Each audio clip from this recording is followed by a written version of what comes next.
अब 6 नम्बरमा हेरौँ 6 नम्बरमा रहेको छ find the value of determinant a equals to 3 5 minus 6 0 and b equals to 18 minus 6 12 3 जसमा डिटर्मिनेन्ट निकाल्नु पर्ने छ determinant of 3a minus 1/3b भनेपछि 3a minus 1/3b को डिटर्मिनेन्ट निकाल्नु पर्ने छ इक्वल्स टु व्हाट अब यसको डिटर्मिनेन्ट निकाल्नु भन्दा अगाडि हामीले 3a minus 1/3b निकाल्छौं इक्वल्स टु a भनेको रहेको छ 3a भनेको रहेको छ 3 minus 6 5 0 त्यसैगरी minus 1/3 b रहेको छ हाम्रो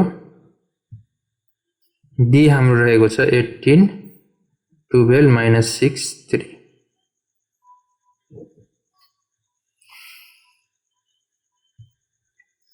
अब हामी के गर्छौं भन्दा यो 3 जुन छ नि 3 सबलाई मल्टिप्लाई गर्छ 3 into 3 5 into 3 minus 6 into 3 0 into 3 minus 18/3 यो 1/3 पनि सबलाई मल्टिप्लाई गर्छ minus 6/3 12/3 3/3 गर्दा 3 3 जा 9 5 3 जा 15 6 3 जा minus 18 0 0 0 3 जा 0 minus अब यहाँ 3 1 जा 3 3 6 जा 18 6 भनेपछि 3 2 जा 6 3 4 जा 12 3 3 1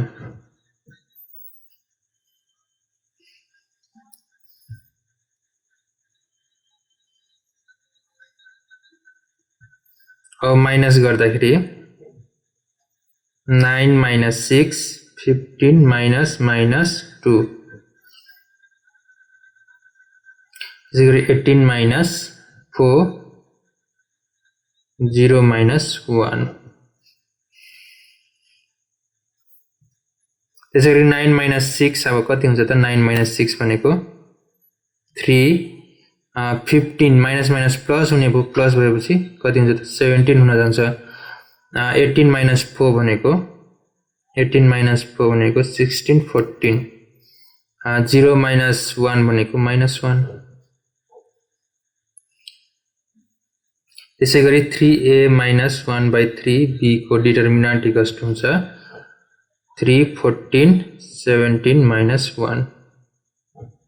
and now 3 into minus 1 minus 14 into 17 equals to 3 into minus 1 भनेको -3 त्यसैगरी minus 14 into 17 भनेको 238 238 र यो एड गर्दाखेरि कति हुने त -241 भनेपछि 3a minus 1/3b को डिटर्मिनेन्ट इक्वल्स टु -241 के हुने हो त आन्सर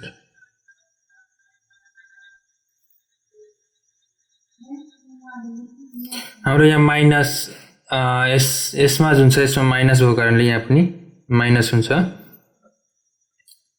र -4 -18 -4 गर्दाखेरि माइनस कति हुन्छ त 22 हुन जान्छ यहाँ चाहिँ 22 हुन्छ त्यसैगरी यहाँ 22 भएपछि यहाँ पनि कति हुन्छ त 22 हुन्छ त्यसैगरी त्यहाँ 22 भइसकेपछि -22 हुन्छ -22 भनेपछि यहाँ अझै एउटा माइनस थपिन्छ र यहाँ माइनस कति हुन्छ त 22 हुन्छ अब भनेपछि 22 into 17 गर्दाखेरि 374 माइनस माइनस प्लस 374 हुन्छ 374 374 minus 3 गर्दाखेरि 371 हुन्छ 371 त्यसैगरी यहाँ पनि यहाँ 3 हुन्छ 371 हुन्छ त्यसैगरी यहाँ पनि कति हुन जान्छ त 371 आन्सर